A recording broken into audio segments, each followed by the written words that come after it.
ரொம்பவே டேஸ்டியாக ரொம்பவே சூப்பராக கல்யாண வீட்டு ஸ்டைலில் ரசம் எப்படி பண்ணலான்னு தான் பார்க்க போகிறோம்.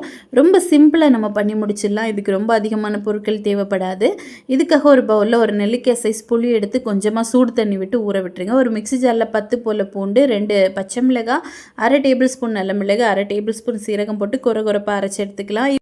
ஒரு மண் சட்டியில் 4 டேபிள் ஸ்பூன் எண்ணெய் சேர்த்துட்டு 1/2 டீஸ்பூன் கடுகு, 1/4 டீஸ்பூன் வெந்தயம், கொஞ்சமாக பெருங்காயத்தூள், அப்புறமா கருவேப்பிலை, வரமிளகாய் 2, 10 போல் சின்ன வெங்காயம் போட்டு நல்லா மிக்ஸ் பண்ணிவிட்டு நம்ம அரைச்சி வச்சுருந்த அந்த பேஸ்ட்டையும் போட்டு இது கூட இஞ்சி பூண்டு விழுது 1 டேபிள் ஸ்பூன் சேர்த்துருக்கேன். ஒரே ஒரு தக்காளியும் சேர்த்து நல்லா மிக்ஸ் பண்ணிடலாம். அப்புறமா இதில் பொடிகள் சேர்த்துடலாம். 1/2 டீஸ்பூன் மிளகாத்தூள், 1/4 டீஸ்பூன் மஞ்சள் தூள், 1/4 டீஸ்பூன் சீரகப்பொடி, 1/2 டீஸ்பூன் மல்லிப்பொடி, தேவையான அளவுக்கு உப்பும் போட்டு நல்லா மிக்ஸ் பண்ணி இது எல்லாம் கொஞ்சம் வெந்ததுக்கப்புறமா மல்லியோட தண்டு மட்டும் கட் பண்ணி போட்டிருக்கேன். போட்டு நல்லா மிக்ஸ் பண்ணிடலாம். இப்போ வந்து நம்ம கரைச்சி வச்சுருக்கோம்ல அந்த புளி தண்ணியும் இதுக்குள்ளே சேர்த்து தேவையான அளவுக்கு தண்ணி சேர்த்துக்கோங்க. நான் வந்து 2லேருந்து 3 கப்பு தண்ணி சேர்த்துருக்கேன். இப்போது உப்பு செக் பண்ணி பார்த்து தேவைப்பட்டால் உப்பும் போட்டு இது கொதிக்கக்கூடாது. கொதி வார ஸ்டேஜில் நம்ம வந்து ஸ்டவ்லேருந்து ஆஃப் பண்ணி எடுத்துடலாம்.